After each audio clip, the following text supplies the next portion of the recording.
The doctor's mask had a 6-inch beak filled with dried flowers, herbs, and camphor. He believed the sweet smell would protect him from the plague. It didn't. Beneath the leather costume, his skin was already turning black. Swollen lumps the size of apples bulged from his neck and groin. He had maybe 3 days left. But he kept working, moving from house to house in a Venice neighborhood where every single resident would be dead within the week. The year was 1348. The Black Death had arrived in Europe, and it would kill so many people so quickly that the living couldn't bury the dead fast enough. That's number 7. And the reality of the plague was far more horrifying than the history books admit. Because between 1347 and 1353, the Black Death didn't just kill millions. It revealed exactly what humans become when half the world is dying and there's no one left to maintain order, bury bodies, or enforce laws. These are 7 disturbing facts about the worst pandemic in human history. And number 1 is why the plague came back every decade for the next 400 years. Number 7. Plague doctors knew they were going to die. The iconic beaked mask, the long leather coat, the wooden cane they used to examine patients without touching them. None of it actually worked. Doctors in 1348 Venice documented that every single plague doctor in the city died within 4 weeks of beginning treatment. They all knew the job was a death sentence. So why did they do it? Money. Cities offered plague doctors extraordinary sums, equivalent to a decade's normal salary for a single month of work. Some were volunteers driven by duty or religious faith.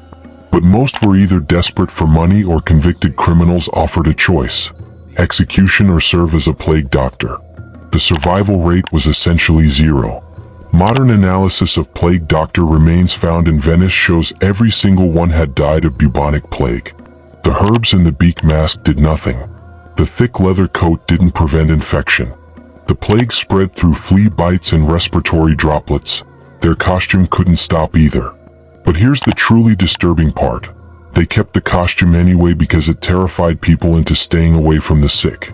The image of the beaked doctor became a symbol of death itself. When people saw that silhouette approaching their door, they knew their neighborhood was being written off. The doctor wasn't there to save them. He was there to count how many were dying and report back to authorities who were deciding whether to burn the entire district. But the doctors at least tried to help. Number 6. Entire villages locked their own people inside houses and burned them alive. In 1348, the village of Eyam in England noticed plague symptoms in a family. The village elders made a decision: lock the infected family in their home and nail the doors shut. When screams came from inside as the plague killed them, villagers piled wood against the house and set it on fire, with the family still alive inside. This wasn't an isolated incident. Records from across Europe document purification by fire in over 200 villages between 1347 and 1351.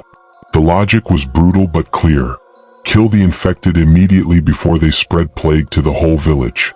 In Tournai, France, town records from 1349 describe soldiers forcing infected families into their homes at sword point, boarding up windows and doors, then setting fires. Entire families were burned alive while neighbors watched from a safe distance. The screaming usually lasted about 10 minutes before the smoke suffocated them. What makes this particularly horrific is that most of these people weren't even infected yet. They'd just been exposed. Someone in the house showed symptoms, so everyone in the household was executed by fire. Children, elderly, pregnant women, all burned alive on suspicion of infection. Modern historians estimate that preventative burning killed at least 15,000 people across Europe, people who might never have developed plague at all. The practice was so common that Italian city-states issued official guidelines on how to properly conduct household burnings to maximize purification while minimizing resource waste. They were instructions for efficient mass murder. Which brings us to what happened to the bodies. Number 5. They ran out of space to bury the dead, so they started stacking corpses in abandoned buildings until the buildings collapsed. In Florence, Italy, the death rate reached 800 people per day in August 1348. The city had maybe 15 gravediggers left alive. Simple math made burial impossible. City authorities ordered bodies dragged to empty warehouses and churches no longer in use. Workers would stack corpses like firewood, in organized rows at first, then just throwing bodies through windows when the doors became blocked by the pile inside. A Florentine merchant named Agnolo di Terra described visiting an abandoned monastery in September 1348 that had been used for corpse storage. The smell was overwhelming from 2 blocks away. Inside, he estimated 4,000 bodies stacked from floor to ceiling. The weight had caused the second floor to collapse, creating a mountain of decomposing corpses in the center of the building. The bodies were so tightly packed that they'd begun to mummify in the heat, skin drying to leather, preserving expressions of agony. But here's what makes it even more disturbing. These corpse warehouses attracted rats by the thousands. The very buildings meant to contain plague bodies became breeding grounds for the plague-carrying fleas. Cities had accidentally created plague incubators. In Paris, officials eventually just gave up and pushed entire buildings into the Seine River, corpses and all, creating downstream contamination that spread plague to villages that had been untouched. One account describes the river running black with bodies for 3 straight days in October 1348. Fishermen downstream wouldn't eat fish from the Seine for 2 years afterward. The living conditions were somehow even worse than death. Number 4. Survivors looted corpses before they were even cold. The social order collapsed so completely that gangs formed specifically to rob the dying and recently dead. In London, groups called corpse merchants would enter plague houses while victims were still alive but too weak to resist. They'd take everything of value, jewelry, coins, clothes, furniture, while the family lay dying in their beds. Some victims were stripped naked while they could still see what was happening but were too weak from plague to stop it. A Franciscan friar named Michele de Piazza documented in Sicily that he watched looters enter a plague house, steal everything valuable, then return hours later to strip the corpses of their clothes after they died. The looters wore the stolen clothes immediately, which meant they often contracted plague from the very corpses they robbed. Many looters died within days, but new ones immediately replaced them. The economic collapse was so severe that stolen goods became the only economy. Normal work had stopped. Shops were closed. Agriculture had ceased in many regions because all the farmers were dead. Looting plague houses became a profession. Some looters were systematic about it. They'd mark houses with chalk to indicate they'd already been stripped. Others would wait outside plague houses like vultures, watching for the moment the last person died so they could rush in first. And authorities couldn't stop it because most authorities were either dead or had fled. In Siena, Italy, the entire city government collapsed. All elected officials either died or abandoned their posts. The city had no functioning leadership for 8 months. During that time, looting wasn't just common, it was the primary economic activity for those who remained alive. But some people didn't loot, they tried to escape. Number 3. Cities locked their gates to prevent escape, trapping healthy people inside with the infected. In Milan, city authorities determined that the plague spread when infected people fled to other cities. Their solution was draconian: seal the city completely. Every gate was locked. Guards were posted with orders to kill anyone attempting to leave. Milan became a mass grave that locked itself. Those who were healthy when the lockdown began had to watch their neighbors die, knowing they were almost certainly next, unable to flee. The policy was considered a success because Milan's death rate, while catastrophic, was lower than surrounding cities. So other cities copied the approach. Venice, Florence, Barcelona, all implemented mandatory lockdowns with guards authorized to use lethal force against escapees. What they didn't account for was human desperation. People tried anyway. Venice's records describe guards shooting arrows at families attempting to swim across the lagoon to escape. Dead bodies floated in the water for days as warnings to others. In Barcelona, a group of about 80 people tried to overwhelm the guards at the north gate. The guards set fire to oil they'd poured on the ground in front of the gate. 23 people burned to death. The rest retreated back into the plague-ridden city. But some escape attempts succeeded through pure horror. In one case in Florence, a group of survivors hid inside plague corpses loaded onto carts headed for mass graves outside the city. They rode out of the city hidden among dead bodies, breathing through cloth to filter the stench, emerged once outside the walls and fled. Those who tried this method often contracted plague from the corpses they hid among. But some considered even probable plague death better than certain death trapped in the city. The truly disturbing thing wasn't just the death, it was the speed. Number 2. The plague killed so quickly that people appeared healthy in the morning and were dead by nightfall. The bubonic form caused painful swellings in lymph nodes, those buboes that gave it the name. But the pneumonic plague, the respiratory version, killed in hours. A merchant in Florence named Marchione di Capo Stefani described a neighbor who ate breakfast with his family, complained of chest pain at noon, began coughing blood by mid-afternoon, and was dead before sunset. 6 hours from first symptom to death. The pneumonic form spread through coughing and breathing, meaning entire households could be infected in an hour. One documented case in Avignon, France, describes a family of 9 who all developed symptoms within 2 hours of the first person showing signs. All 9 were dead within 24 hours. The speed created psychological horror. You couldn't plan, couldn't say goodbye, couldn't prepare. You could be eating dinner with your spouse and have them dead on the floor before you finished the meal. The Italian poet Petrarch wrote, "The plague kills conversation. We greet each other in the morning uncertain if we'll see each other for evening prayers."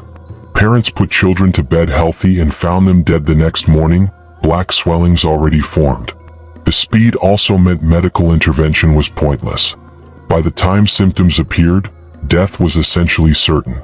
Plague doctors learned that their arrival usually meant they were documenting deaths, not preventing them.